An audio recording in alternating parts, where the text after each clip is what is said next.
Continuamos con cabeza y cuello. Cabeza y cuello van a ser mucho más frecuentes que todo lo que hemos hecho antes. Cabeza y cuello describen casi todas las historias clínicas, por si acaso. Ya más tarde nos vamos a hacer un modelo para que sepan que con el paciente no tiene nada en especial, todo está normal. Comenzamos con cabeza y cráneo. En cráneo, ¿qué podemos encontrarnos? Macrocefalia, microcefalia, dolicocefalia, braquicefalia. ¿Qué significa macrocefalia? Grande, el cráneo está más grande. Y hay que ver en adultos y en niños es diferente, más que todo en neonatos. Causas de macrocefalia en neonatos, por ejemplo. Hidrocefalia. ¿Qué es la hidrocefalia? ¿Para qué sirve ese líquido?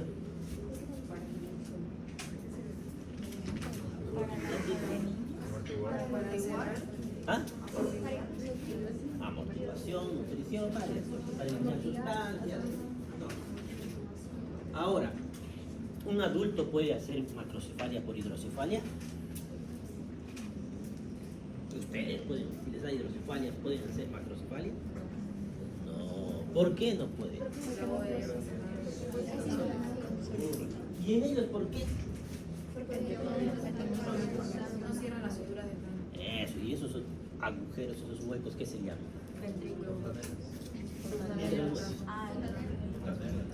Muy bien.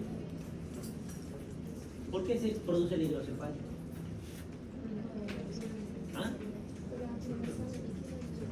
Ya. Siempre es parecido en cualquier líquido que sucede en el cuerpo. ¿Se acuerdan por qué había derrame pleural?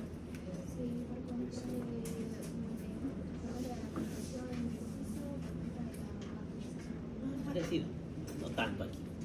El líquido cefalorraquídeo se va formando constantemente, igual que el líquido pleural se formaba. Y el líquido cefalorraquídeo se tiene que eliminar, porque no es el mismo que está todo el tiempo va a fluir. Entonces, se forma, se elimina, se forma, se elimina. Algo que haga que se forme más líquido va a provocar hidrocefalia. Algo que haga que no se puede eliminar el líquido va a provocar hidrocefalia. En este caso, en los neonatos será algo congénito seguramente, que por algún motivo no puede absorberse ese líquido. Y hay que darle alguna solución. ¿Qué solución le daría?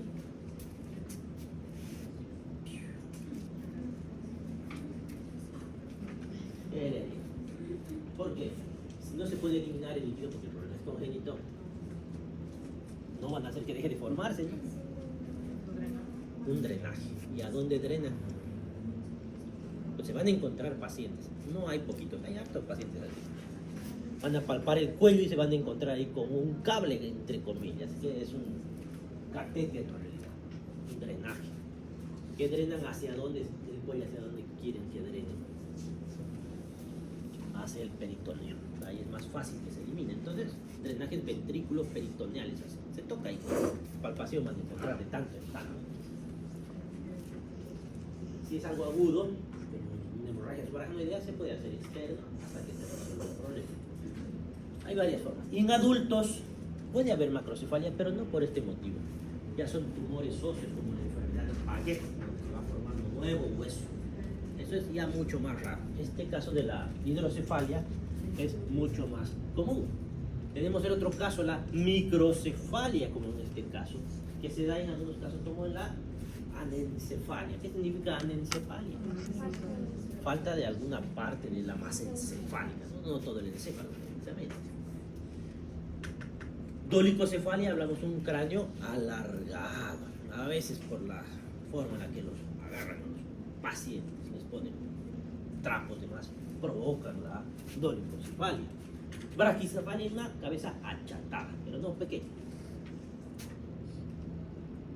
Eso va a ser a la inspección. A la palpación, que podemos encontrar asimetrías, que no esté igual el cráneo al otro, depresiones, que son esos huecos básicamente, abovedamientos o abombamientos, que dicen también que son sobrelevantamientos. ¿Y en qué situaciones se pueden ver, por ejemplo, depresiones? En lesiones traumáticas, como fracturas. Abovedamientos puede verse, igual en traumatismos con edema cerebral puede haberse, o en tumores puede haberse también abovedamiento. Dolor a la palpación, puede haber dolor. Y puede haber un abovedamiento, como un trauma cráneoencefálico donde ha habido una contusión en el cuero cabelludo, entonces van a encontrar una masa y que duela. El famoso chinchón que le digo, ¿no? Nosotros le vamos a llamar caput sucedáneo. Caput sucedáneo. Luego tenemos el cuero cabelludo. Y en el cuero cabelludo, ¿qué podemos ver? Más que todo la implantación pilosa. ¿Cómo evaluamos? Ponemos nuestros dedos entre el pelo y estiramos suavemente. A ver si no se sale el pelo. Si no se sale, pues es una buena implantación pilosa. Ya se escribe la historia. Buena implantación pilosa. En el pelo, ¿qué podemos valorar? El pelo está teñido. ¿Qué vamos a poner? ¿Qué podemos valorar en el pelo? La cantidad, si hay zonas de alopecia, por ejemplo, el grosor, ¿qué más? ¿Color? El color, ¿por qué nos importa el color? ¿Mm? El signo de la bandera, ¿en qué se veía? Desnutrición. Desnutrición se veía, ¿no? Perfecto. Y van a encontrar algunas definiciones en algunos textos. No sé si algunos están leyendo ya Suros, Chamorro, Padilla, Mosby, Bates y los otros libros de semiología. Ahí se van a encontrar con otros términos como cabello leucótrico, risótrico. Ya es si el cabello está ondulado o risótrico. ¿Por qué se vuelve ondulado el cabello? ¿Qué tiene de diferente al cabello lacio? Es diferente, no es igual, por eso es ondulada. A simple vista no se ve, pero si ven al microscopio, el cabello ondulado es plano, el cabello lacio es redondo. Plano hace que es ondulado, risótrico de cabello, leucótrico cuando está el cabello con canas, por ejemplo. Se van a encontrar varios términos de esos. Auscultación, y creo que ya les mencioné esto, ¿se puede auscultar cabeza? ¿Qué buscan en la auscultación? ¿Qué se busca en la auscultación? Soplos. ¿Y por qué aparecería un soplo ahí en cabeza? Ya les mencioné. En hidrocefalia no aparece. No suena el líquido cefalorraquídeo. Arteria. ¿Qué pueden escuchar en la arteria? ¿Qué es el soplo? Cambio de flujo. El cambio de flujo. Cambio de flujo de Laminar. a turbulento. ¿Y para qué hay ese cambio de flujo? ¿Qué debería haber en esa arteria? En obstrucciones les cuento que si no es grande la arteria, no se logra escuchar tan bien. Pero sí se puede escuchar en la dilatación. Una dilatación de una arteria, ¿qué le llamamos? ¿Ah? La dilatación de las arterias, ¿qué nombre tiene? Aneurisma. Ahí podemos escuchar. Les dije que hay eso, pero sinceramente yo nunca he auscultado. No sé si porque no me ha llamado la atención auscultar cabeza, pero es difícil. ¿Dónde van a auscultar? No es en cualquier parte de la cabeza. ¿Cuál es la zona más débil? La escama del temporal. Ahí se puede auscultar. Cara. Pasamos a evaluar cara. En cara, ¿qué vamos a evaluar? Frente, cejas, párpados, ojos, nariz, boca, glándulas salivales, oídos. Oídos con la otoscopía. Frente, ahora vamos a ver cejas, párpados. En párpados, alteraciones congénitas. ¿Qué es una alteración congénita? El paciente nació con esa alteración. Lesiones traumáticas, alteraciones de la posición de los párpados, alteraciones de la motilidad. Cuando hablamos de alteraciones de la motilidad, ¿de qué estamos hablando? Del movimiento, de cómo se mueve ese párpado. Alteraciones de la hendidura palpebral, lesiones inflamatorias, tumores, edema. En ojos vamos a evaluar conjuntivas y escleróticas. ¿Qué es la esclerótica? La parte larguísima del cuerpo. Ya, ¿y la conjuntiva qué es? ¿Ah? ¿Qué es la conjuntiva? Es la membrana que recubre la esclerótica, ¿no? Y la cara interna de los párpados. ¿Qué es la córnea? Y aquí sí es muy importante hablar de esto, porque vamos a encontrarnos varios problemas en la córnea. ¿Qué es la córnea?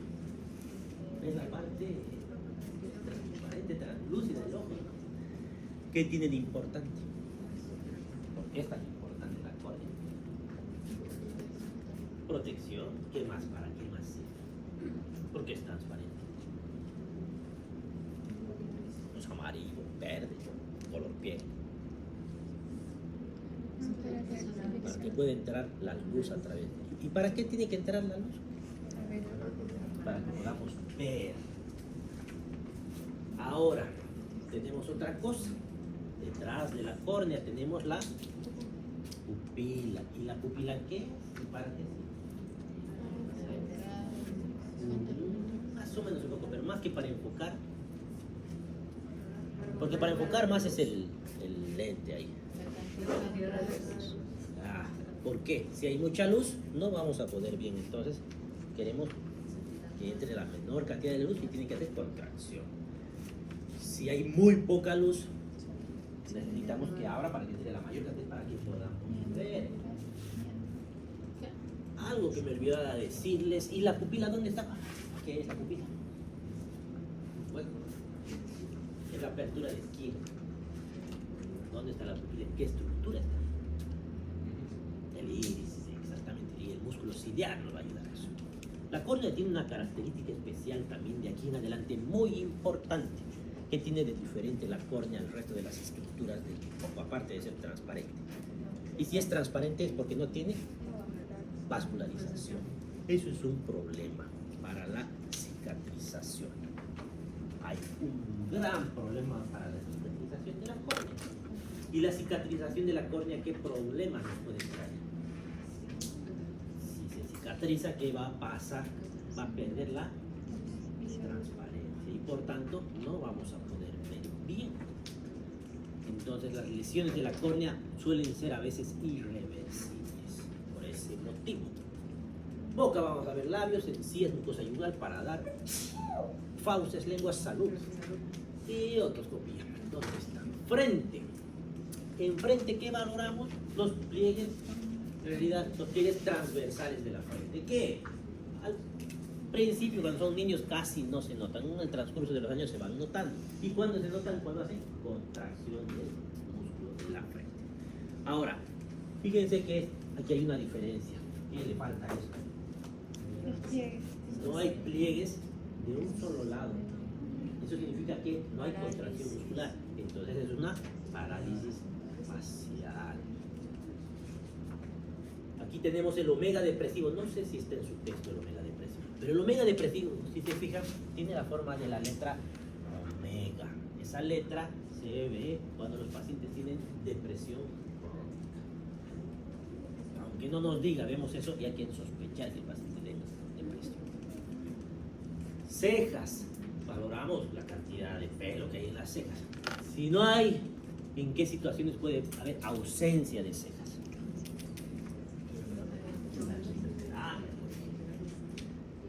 Cuando solamente la cola de la ceja, como en este caso, desapareció, ¿en qué enfermedades tenemos que sospechar?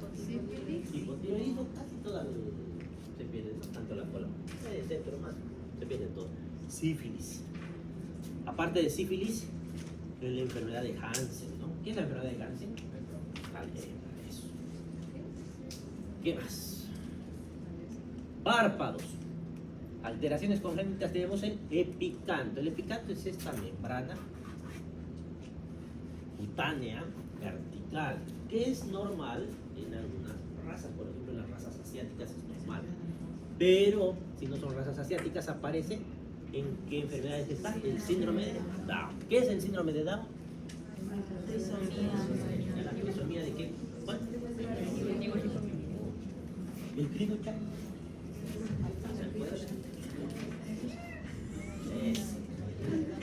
Lesiones traumáticas. Aquí tenemos una equimosis periorbital. Es traumática, esta sí tiene un problema.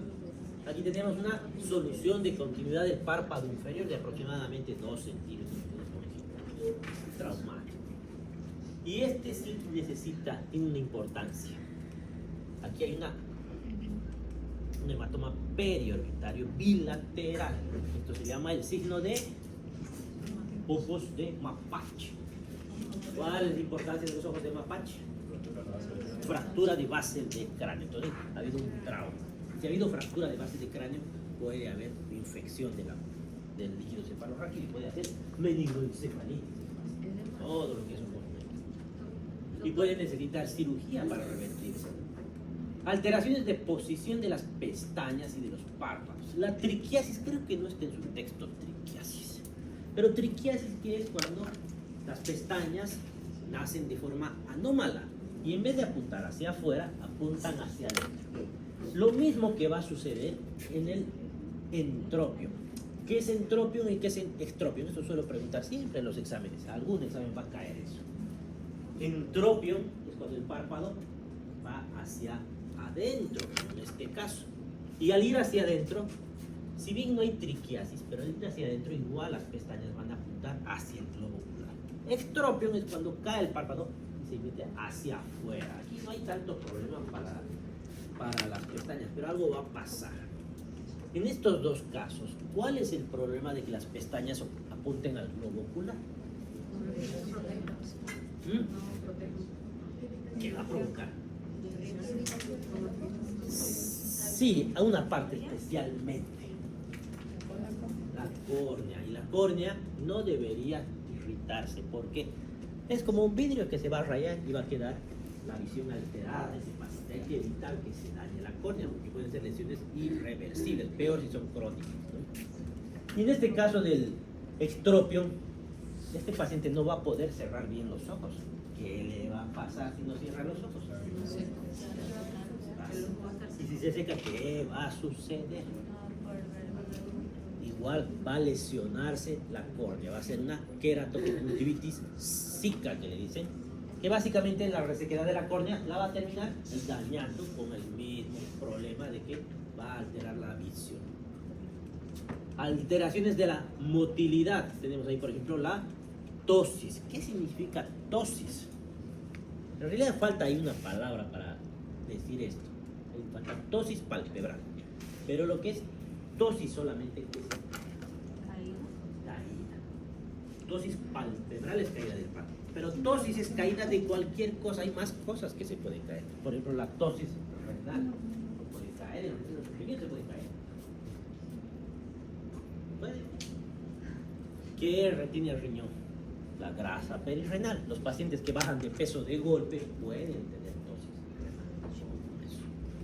Pero ptosis es caer en general. ¿Y por qué habría ptosis palpebral? ¿Qué puede provocar una ptosis palpebral? Una ACV es poco probable. Más frecuente, parálisis facial. ¿Ya? Alteración de la hendidura palpebral. Por ejemplo, aquí está aumentada. ¿En qué enfermedad es esto? Especialmente en qué variedad de hipertiroidismo, en la enfermedad de Graves base Down, no Hashimoto. Graves base Down. El componente Graves es este. Y base Down es el que afecta a tiroides. ¿Se acuerdan? Ya les mencioné antes por qué pasaba esto. ¿Por qué sucedía esto? ¿El ojo está más grande? No. ¿Qué es lo que está pasando? El ojo está proyectado hacia adelante porque algo lo está empujando. ¿Qué está empujando ese ojo? La grasa periorbitaria y los músculos. La enfermedad de Graves base Down, ¿qué tipo de enfermedad es de tiroides? Es una enfermedad autoinmune que hace que se inflame esa glándula tiroidea. Pero no solamente se inflama la glándula tiroidea. Si está el componente de Graves, también se inflama un tejido que se parece a la glándula tiroidea, que es los músculos del ojo y la grasa periorbitaria, y al inflamarse hacen que protruyen. No se protruyen de la misma manera. Uno está siempre más protruido que el otro, lo que termina provocando una diplopía. ¿Qué era diplopía? Visión doble. Disminución, por ejemplo, tenemos en la ptosis palpebral. Lagoftalmos. Lagoftalmos es cuando no puede ocluir perfectamente ese globo, esos párpados, y se ve el globo ocular. ¿Qué problema podemos tener en el lagoftalmos? Lo mismo que el estropio, ¿no? ¿Qué va a pasar si no cierra ese globo, esa hendidura palpebral? El ojo va a estar constantemente al ambiente y puede hacer resequedad. ¿Y cómo le dan solución a esa resequedad de los ojos? Gotas. No, ¿qué hace? Gotas, las gotas oftálmicas, las lágrimas artificiales, ¿no? Y en la noche se van a despertar a ponerse gotas. Hay un ungüento que se puede poner que dura más que las lágrimas artificiales. Lesiones inflamatorias. Blefaritis es la inflamación del párpado. Por múltiples causas puede ser. Orzuelo y chalazion son términos más o menos parecidos. El orzuelo, ¿qué es? ¿Ven algo malo? ¿El orzuelo o cuál? ¿Qué es el orzuelo? Acumulación de, Suso. ¿Y qué es el suso? Orzuelo. acumulación de grasa en los folículos. Es una inflamación con una infección del borde palpebral, borde tarsal, ¿no? De las glándulas sebáceas ahí del párpado. Entonces, estamos hablando de que son bacterias. ¿Y cómo se le da solución a eso?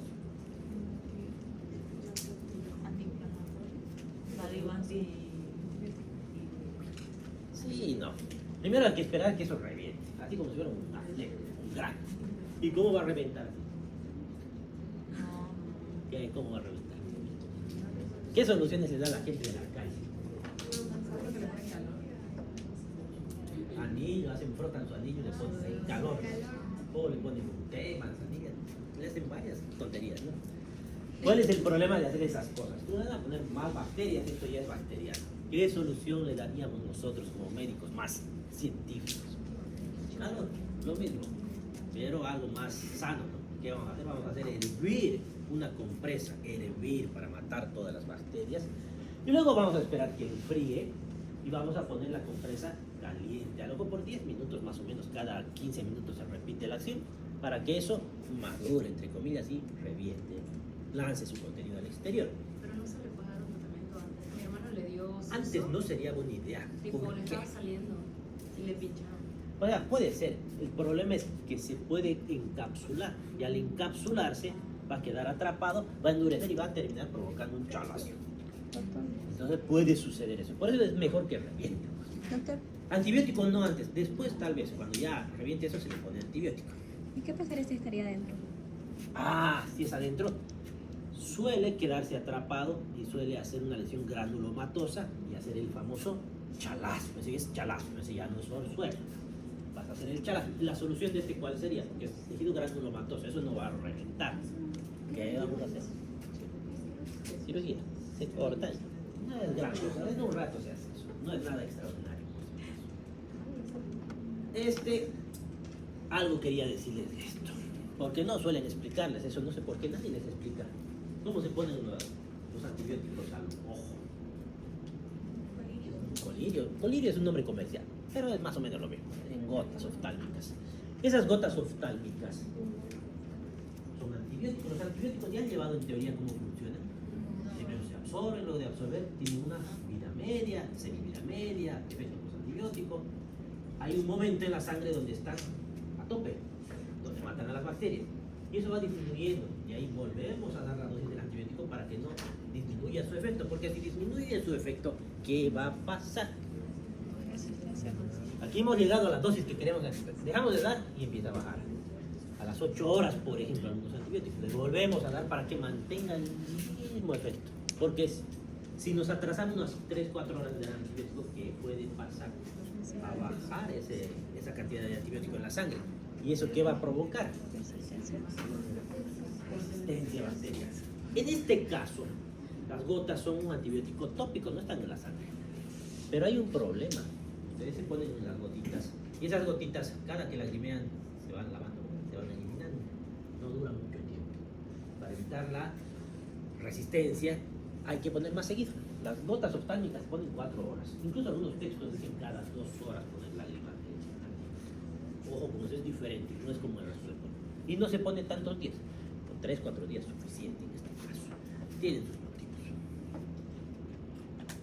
Porque veo que muchas veces indican antibióticos en gotas oftálmicas cada 8 horas, como si fuera vía oral. No sirve, no van a provocar resistencia. Dacriocistitis, ¿qué es?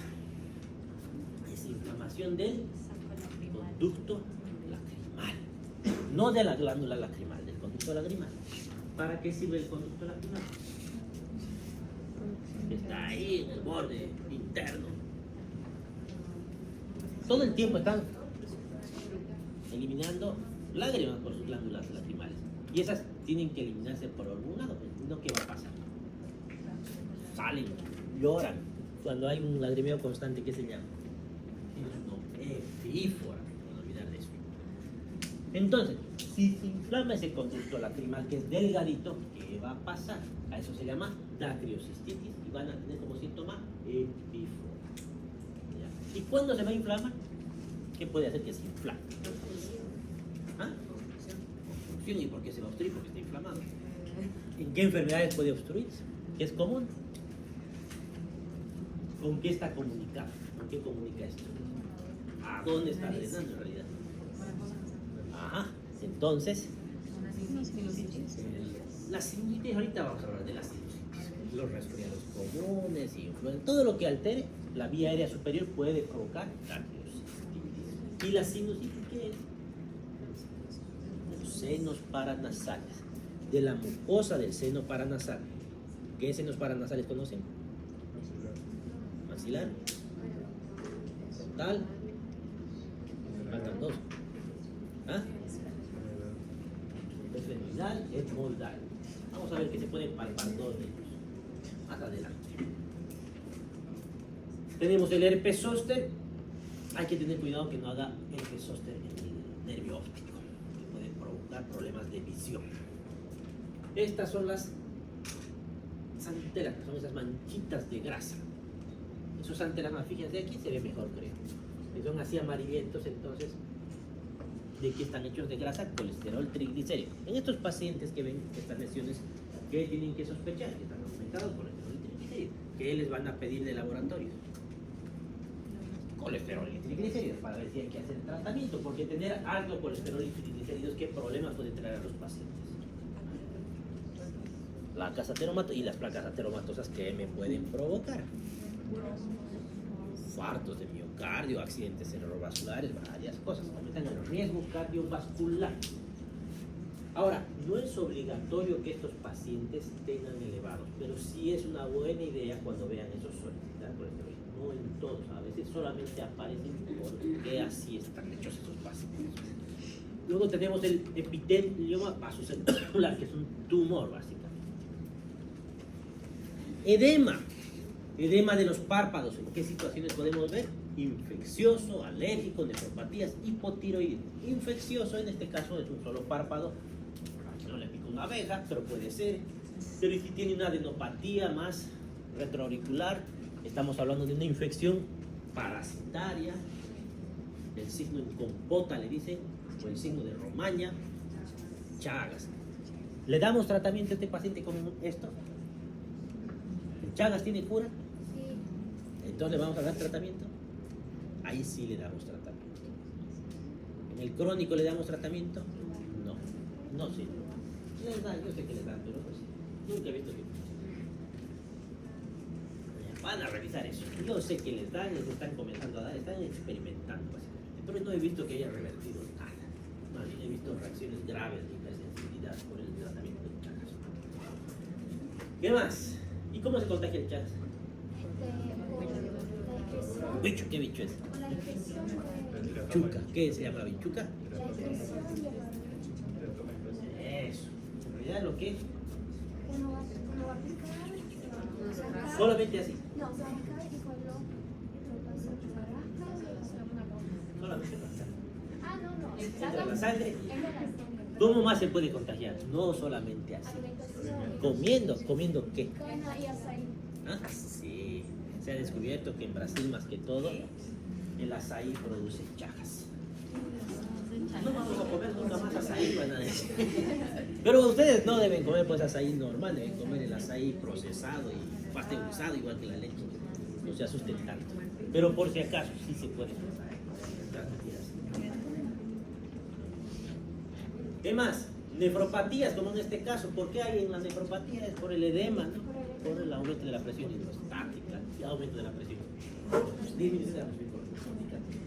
O alérgicos, alérgico a algún medicamento, alguna comida, o finalmente en el hipotiroidismo que suelo presentar en el examen, ese edema, ¿qué diferencia tiene con el edema normal que conocemos? No se llama edema, se llama ¿qué? Mixedema. ¿Y qué diferencia tiene al examen físico? Sí, eso sí debería existir. ¿Cómo voy a diferenciar el edema del mixedema en mi examen físico? ¿No produce? Eso, el mixedema no tiene fobia, no tiene godez. ¿Y de qué está hecho? ¿Por qué no tiene godez? Porque no es agua. ¿Qué es? ¿Cuál en el examen van a entrar eso? En vez de agua es mucopolisacárido. Revisen, porque siempre suelo preguntar. No digo que les voy a preguntar exactamente. A alguno de ustedes le va a tocar. Primero porque van a hacer diferentes exámenes. Y tengo otro grupo así que voy a tener como 6 o 7 exámenes diferentes. A alguno le va a tocar. Y además hay un recuperatorio. Que también va a ser diferente. Además, ojos, conjuntivas y esclerótica. Coloración, ¿esto qué sería? Ictericia. ¿Por qué se ve la ictericia? ¿Cuánto? Para que sea evidente cuánto tiene que subir la bilirrubina. 2 días se puede. Con 10 se va a ver patito, ¿no? Pero con 2 días podría verse. Menos de 2, no sé. ¿Y esto qué sería?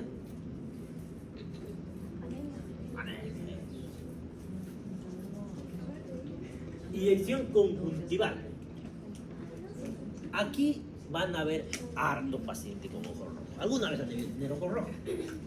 Y ahí tenemos que saber diferenciar si eso es una emergencia, si es una urgencia o si no es nada. ¿Por qué? No vayan a meter la pata a mandar a su casa a alguien que tiene un glaucoma y va a terminar ciego de forma irreversible. Eso es una emergencia. Ahora vamos a ver cómo, porque va a entrar al examen. Puede ser una conjuntivitis. ¿Qué es conjuntivitis? Una infección, inflamación con infección de la conjuntiva. Generalmente bacteriana. ¿Qué tratamiento le tendrían que dar? Con lagañas más o menos. Con gotitas de antibiótico. ¿Qué antibiótico? Tienen gentamicinas, ciprofloxacina, tetracyclinas, clorafenicol, todo. Tracoma. El tracoma es una infección crónica de una bacteria específica que es de transmisión sexual, que es la Chlamydia trachomatis. Luego tienen aquí una simple hemorragia subconjuntival. ¿Qué es esto? Esto no es nada, no tendría que provocar nada. El paciente ni siente, solamente que se vea al espejo que está ahí rojo. ¿Por qué está eso rojo? ¿Qué ha pasado? Puede ser un trauma, pero de la nada puede aparecer una ruptura de un vaso ahí de la conjuntiva. Y cuando hay eso, ¿qué tienen que sospechar? ¿Qué hacen al paciente? No tiene nada, váyase a su casa, le dicen, ¿qué hacen? Bueno, sí hacen eso, pero antes de hacer eso, ¿qué tienen que hacer? Ya miren, la presión puede ser por hipertensión. Muy pocas veces es, pero sí hay que descartar que hay hipertensión. Descartan la hipertensión, bueno, no lo van a votar, no le van a decir, lo van a tranquilizar, explicar que no es nada malo, que no le va a pasar nada. Pero eventualmente se va a ir a su casa. Colirio, si quieren, le ponen para desaparecer eso. ¿Qué más? Glaucoma. ¿Qué es el glaucoma? Me parece glaucoma. Ya, yo sé que les van a decir todo el tiempo, es un aumento de la presión intraocular. Sí, puede ser, pero no es eso exactamente. Pero para el médico general, porque sepan eso, está bien. El glaucoma es una neuropatía del nervio óptico secundaria al aumento de la presión intraocular, pero ojo, que a veces con presiones normales hacen glaucoma si el paciente está acostumbrado a tener presiones basales intraoculares bajas y de repente normalizan lo que para nosotros está normal, eso puede ser un glaucoma. Por eso no solamente hay que considerar como aumento de la presión como tal, pero con que sepan eso ya estoy tranquilo. Y eso trae varios síntomas. Y como ese aumento de la presión daña la retina, puede ser irreversible. El daño de la retina es irreversible, por ejemplo. Es una emergencia que darle solución inmediatamente. Y luego tenemos la iridociclitis aguda, que es una infección con inflamación del iris y del cuerpo ciliar. Igual se llena aquí de pus, eso creo que es pus. A ver, alteraciones ya hemos mencionado, coloración pálida, anemia, hemos mencionado eso. Conjuntivitis hemos mencionado, tracoma también, hemorragia también, glaucoma agudo, sí. Quemosis. La quemosis es edema de la conjuntiva. Se ve en los pacientes internados por mucho tiempo, más que todos los intubados en terapia intensiva van a ver en sus prácticas. En mis partes les voy a mostrar. A ver. Esta es la que hemos hecho. Por si acaso.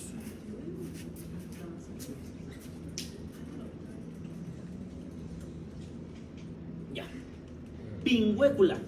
Es un tumor amarillento. Esta es la pingüécula. No tiene nada de malo, no hace absolutamente nada.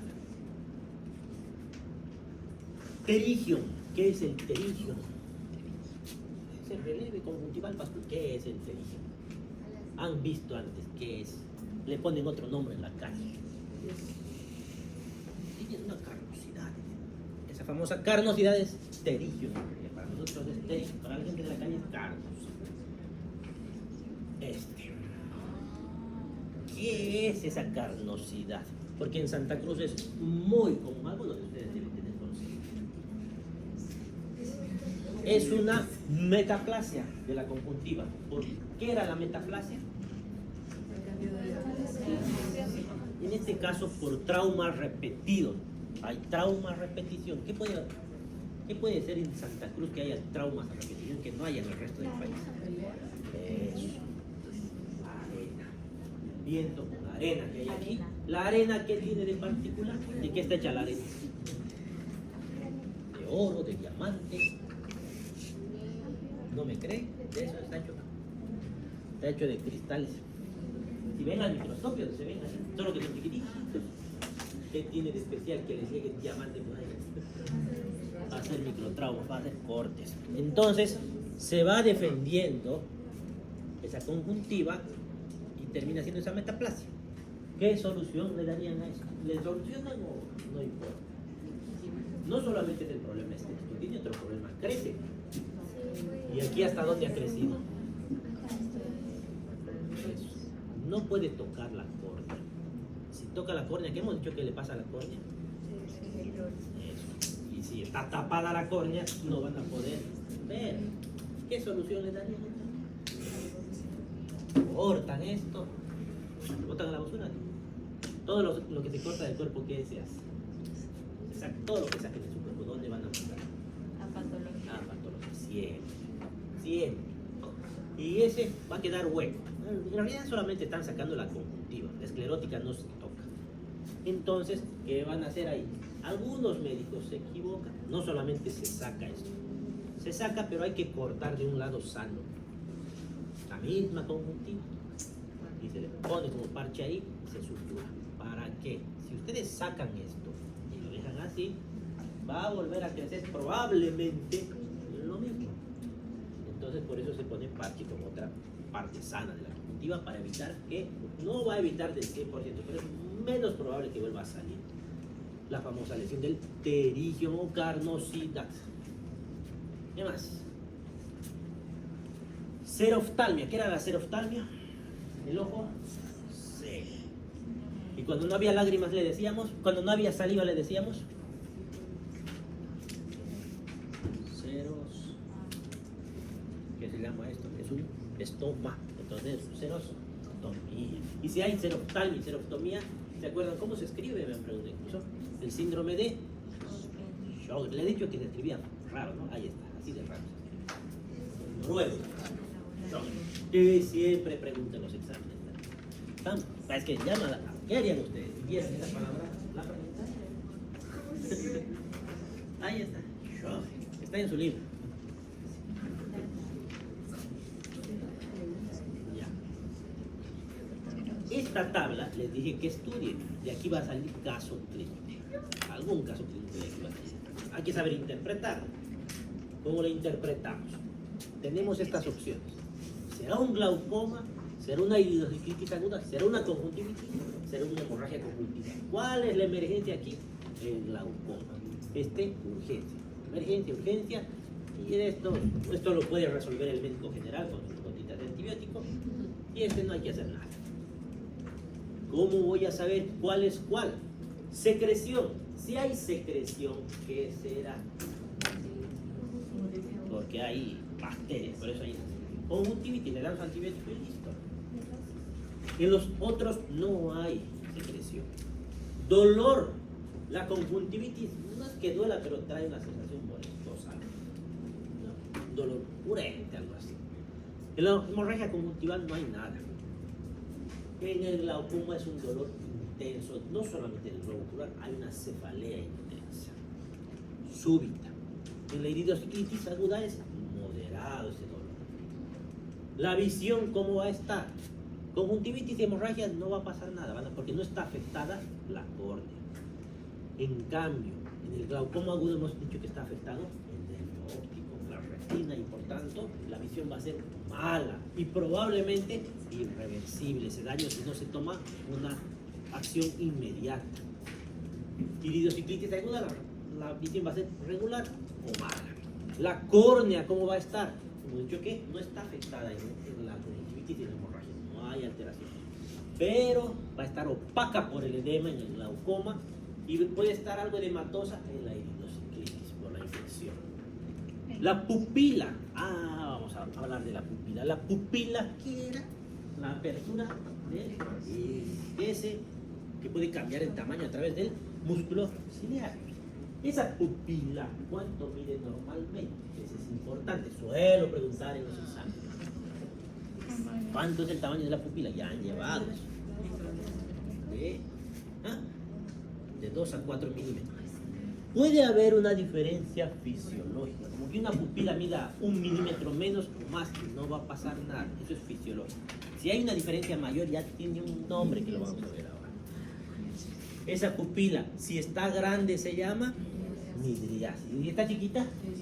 ¿Y eso cómo saben? De memoria han leído.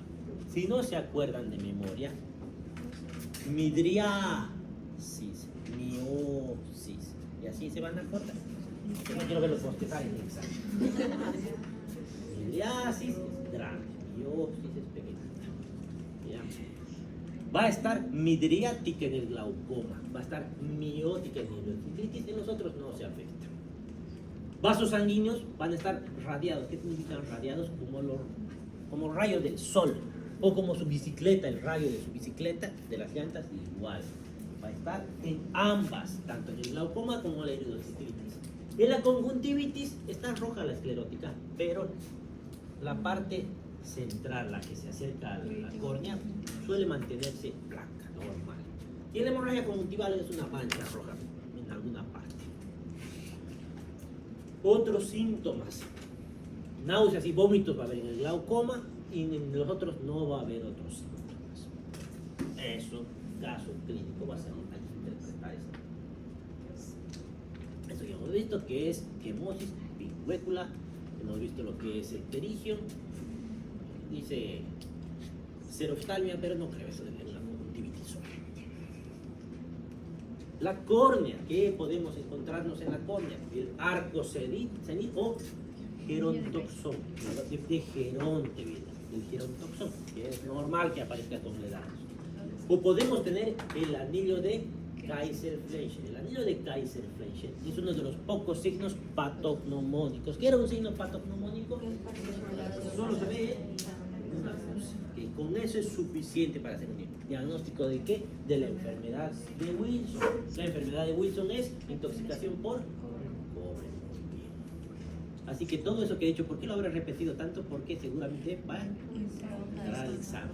Eso. Queratocono. Es como un cono básicamente que se hace la córnea, el queratocono. ¿Y en qué importa que parezca un cono eso? ¿Para qué sirve la córnea? Da igual que sea como un cono. Queda no es rica. La luz, dirige la luz hacia dónde. Lente y de lente hacia la retina. A la retina tiene que caer imagen. Vamos a imaginar que esta es la córnea y esta es la retina. De aquí a aquí, no sé si les he dicho ya esto. ¿Cuánto tiene que medir? Entonces les he explicado a ustedes, ¿no? Entonces, si es más grande de 23, ¿qué va a haber? ¿Qué enfermedad va a haber? Creo que Miopía. Porque los rayos van a quedar adelante de la retina. Y aquí en el queratocono, ¿Qué creen que va a pasar? Mucha miopía. Miopía, exactamente. Si fuera más pequeñito, ¿qué va a pasar?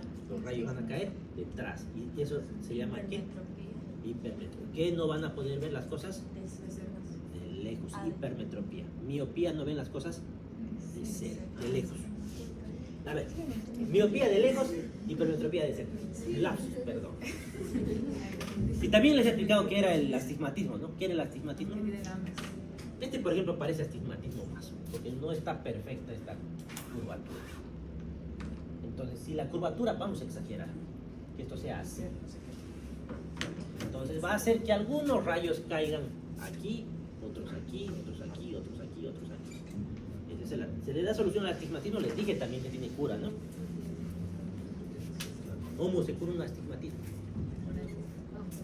Lentes de contacto duros. La misma función de sus brackets.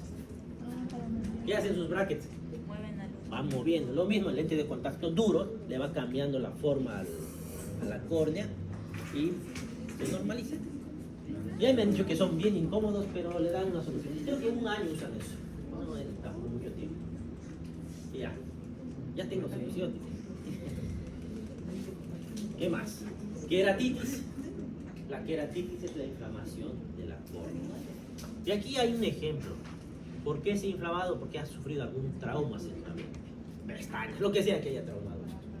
Aquí lo que están haciendo es un estudio que se hace con la lámpara de hendidura. Se le pone un contraste, que es esta pintura verde, que con la lámpara de hendidura nos va a mostrar dónde está la lesión. Solamente se prende a la lesión. Y ahí hay que dar una solución. Esto es una urgencia oftalmológica. ¿Por qué?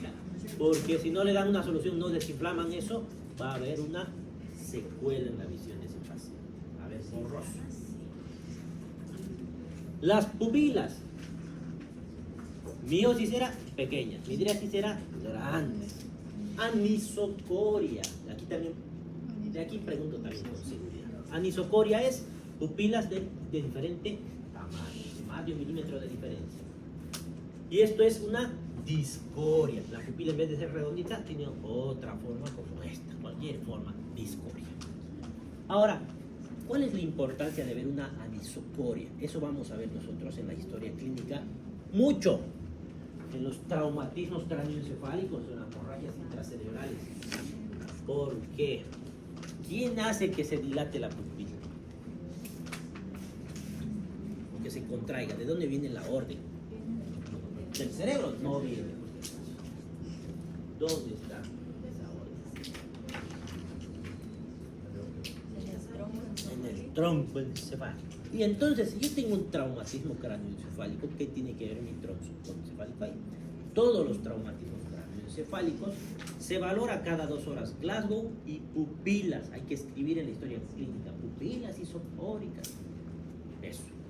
Apenas vea anisocoria, describo y aviso inmediatamente al neurocirujano que tiene que ver el tronco con mi hemorragia en el cerebro.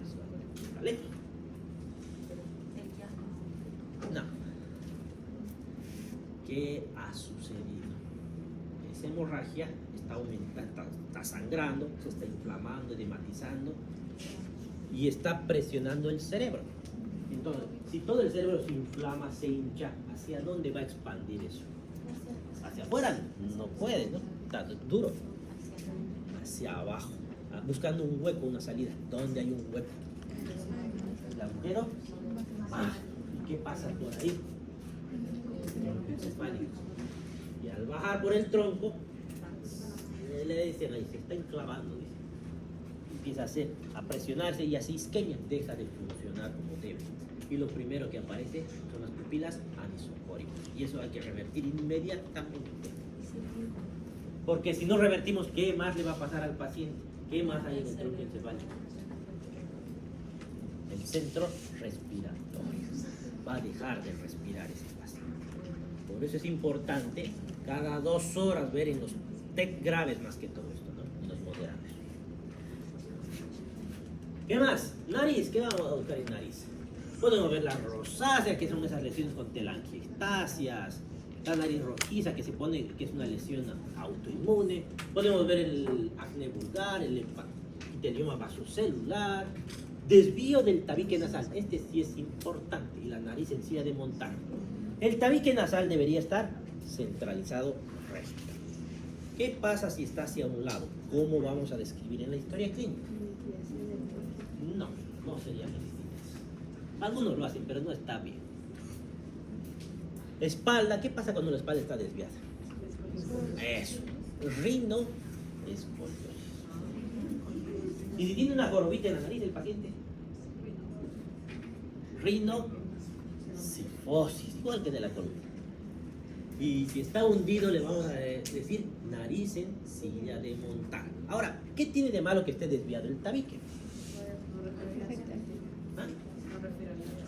Ya, ¿qué va a tapar? ¿A dónde drenan los senos paranasales? ¿Por dónde sale todo el...? Porque son mucosas, si hay mucosa, ¿qué secreta la mucosa? ¿No? ¿Y eso hacia dónde se drena?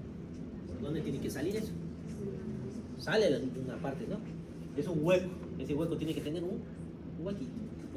Ese huequito drena hacia la cavidad nasal.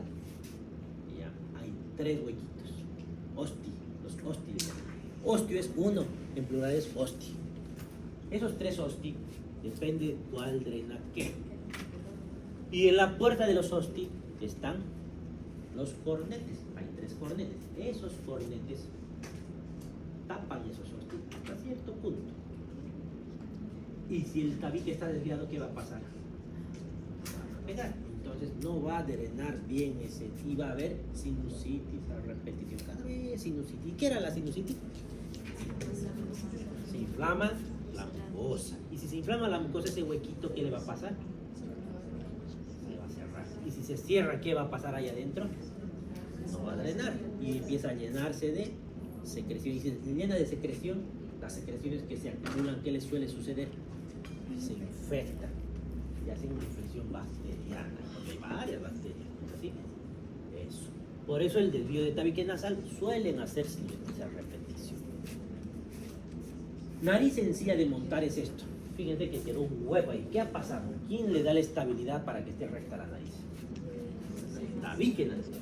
¿Y por qué está hueco? Porque no hay tabique. ¿Qué puede hacer que haya desaparecido el tabique? ¿Han sacado los pelitos de la nariz alguna vez? No lo hagan. Fuerte, no si quieren, pero no se los saquen. Y se los sacan. Y justo se sacaron uno del tabique nasal. ¿Cómo se nutren los cartílagos? Todos los cartílagos. No se nutren con arterias, ¿no? ¿Cómo se nutren? Por inhibición. ¿Qué es inhibición? Significa que hay como un laguito de sangre que está rodeando ese cartílago. Y si hay una reacción inflamatoria, si se saca ese pelillo, y justo hace una reacción inflamatoria en ese cartílago, ¿qué va a pasar? Se va a romper la inhibición. Va a haber un sector del cartílago que no va a estar nutrido. Y si no está nutrido, ¿qué le pasa al tejido? Se muere, se necrosa y se cae y hace nariz sencilla de montar. O puede haber un hueco, que van a tener un hueco entre sus dos fosas. ¿Qué otra cosa puede hacer? Aparte de sacarse pelitos del tabique.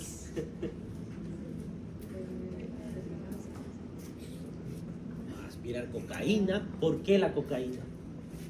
Vasoconstricción, necrosis del tabique. ¿Qué más? Una enfermedad parasitaria, estrópico, que se come la mucosa. La leishmaniasis. Esas 3 cosas son comunes que pueden suceder. ¿Ya? Nariz sencilla de montar. Ahora, tal cual les dije del cartílago, porque a veces veo que las chicas que ponen aquí piercings nunca se pongan en el cartílago, por eso se ponen en el lóbulo, donde no hay cartílago. Pero veo que a veces se ponen aquí. Una amiga le he insistido por darme la contra, se puso. Lo primero que pasó, se le murió su cartílago. El cartílago que se inflama, que nutre por inhibición, puede tener. No todos los cartílagos les va a pasar eso, a veces no inflaman, pero puede. Se van a ver raros. Uno deja con el puñetito, ¿no? Diagnóstico diferencial de la congestión nasal y la que es rinorrea. ¿En qué ven más frecuentemente? ¿En qué enfermedad? En el resfrío y en la rinitis. Alérgica, rinitis alérgica estacional por el polvo. Rinitis alérgica crónica, polvo y ácaro. Ojo con la rinitis crónica. Si la rinitis se repite, como reacción va a haber crecimiento del cornete. Y si el cornete crece, va a igual tapar los osti y por tanto van a tener sinusitis. Vasomotora. Rinitis vasomotora es idiopática. ¿Qué significa idiopático? No sabemos. Abuso crónico de gotas nasales. Todos los descongestionantes nasales en gotas, en spray que se ponen, no se deben usar más de 3 días. Luego de 3 días hacen efecto rebote. No hagan eso. Igual en los resfriados no se debe usar, por ejemplo, clorfeniramina. Más de 3 días igual hacen efecto rebote. Y luego están llorando. Dígame a mí que ya ves. Mecánica. Pólipos. ¿Qué es un pólipo? Una bola de carne, ¿no? Como un tumor. ¿No? Tumores, desvíos del tabique nasal, cuerpos extraños. Los niños, más que todo, que tienen rinorrea es porque se han puesto algunas cosas a la nariz. Suelen sacar ahí con pinzas soldaditos de plomo, cosas así. Infecciosas. ¿Resfriado común? Infecciones bacterianas también. Sinusitis también. Inflamatoria crónica, sarcoidosis, que es una enfermedad autoinmune con tejido granulomatoso parecido a la tuberculosis, pero en este caso autoinmune. La granulomatosis de Wegener, que es un tipo de vasculitis. Boca. ¿Qué vamos a encontrar en labios? Desvío de la comisura labial. ¿Qué nos va a hacer sospechar? Parálisis facial. Luego, alteraciones de la coloración, por ejemplo, cianosis, palidez. Y aquí hay unas manchas, son unas máculas en los labios. En la mucosa yugal les hace sospechar de la enfermedad de Peutz-Jeghers. La enfermedad de Peutz-Jeghers, por si acaso, se presenta con pólipos, con esas manchas, y pueden haber hemorragias digestivas. Luego tenemos ese congénito, lesiones tumorales, cáncer, melanoma y cáncer de boca, de labios, por el caso se está volviendo común por mascar hoja de coca. Lesiones herpéticas, aquí lesiones herpéticas, herpes, este es el sífilis, chango. Estomatitis angular, telangiectasias. Si ven telangiectasias, hay que sospechar de la enfermedad de Rendu-Osler. La enfermedad de Rendu-Osler es la presencia de telangiectasias no solo ahí, sino en todo el trayecto del intestino. Y por tanto, si hay telangiectasias, pueden sangrar, incluso en la nariz hay. Y si sangran, ¿qué puede haber? Hemorragia digestiva. O pueden tener epistaxis. ¿Qué es epistaxis? Eso. Enfermedad, dificultad para abrir la boca, como en este caso, cuando está la boca pequeñita se le llama microstomía. ¿Qué puede hacer que no pueda abrirse la boca? La esclerodermia, por ejemplo. Enfermedades de la mucosa. ¿Qué es la mucosa yugal?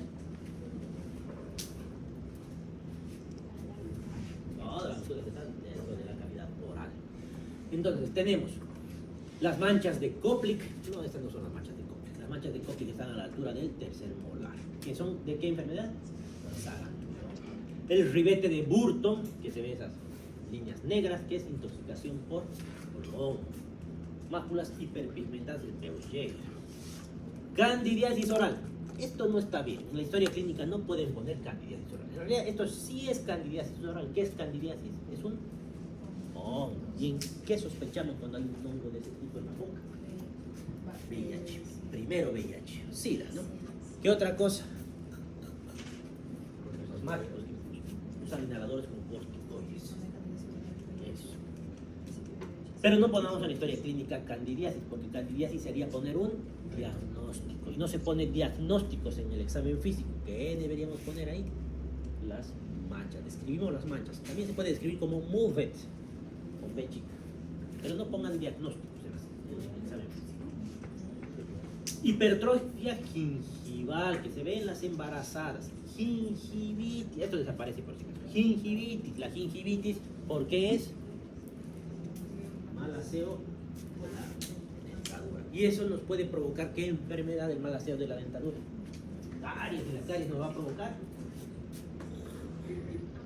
endocarditis, aftas, épulis. Épulis es un tumor benigno que se puede sacar, no trae ningún problema ahí en la encía. Paladar y fauces. Esto es una faringitis viral. Esto es importante para sus diagnósticos, porque los médicos generales no sé por qué a todos le ponen antibiótico. Esto es una faringe congestiva. La faringe congestiva, así se describe. Eritematosis congestiva. ¿Necesita antibióticos? No. Esto es una enfermedad viral. Esto es la faringoamigdalitis pultácea. Son pseudomembranas. ¿Eso necesita antibióticos? Sí. ¿Está provocado por quién? Específicamente por quién. Es el estreptococo beta hemolítico grupo A de Lancefield. ¿Cuál es la importancia de saber cuál es exactamente? El tratamiento es penicilina. Pero, más importante, esto puede provocar dos enfermedades, más que todo una. Puede provocar una glomerulonefritis por estreptococo y más grave puede provocar la fiebre reumática. ¿Qué es la fiebre reumática? No es una enfermedad bacteriana la fiebre reumática, es una enfermedad autoinmune. Pero si es autoinmune, ¿qué tiene que ver esto? Por algún motivo ese paciente que ya tiene esa tendencia a esto, se confunde su organismo y esto piensa que es lo mismo que el endocardio y lo mismo que las articulaciones. Entonces va a haber una reacción inflamatoria de las articulaciones y del endocardio. Y hay un dicho en medicina que se dice: la fiebre reumática, aparte de tener fiebre, lame las articulaciones y muerde el corazón. ¿Qué significa eso? El paciente le va a doler las articulaciones, pero eso no es lo más grave. Lo más grave que le está pasando es sí, porque el daño del endotelio produce destrucción de las válvulas cardíacas, donde va a entrar el paciente en insuficiencia cardíaca. Y si se destroza una válvula cardíaca, ¿qué va a pasar? Va a haber una insuficiencia cardíaca y ese corazón, ¿cómo va a actuar ante eso?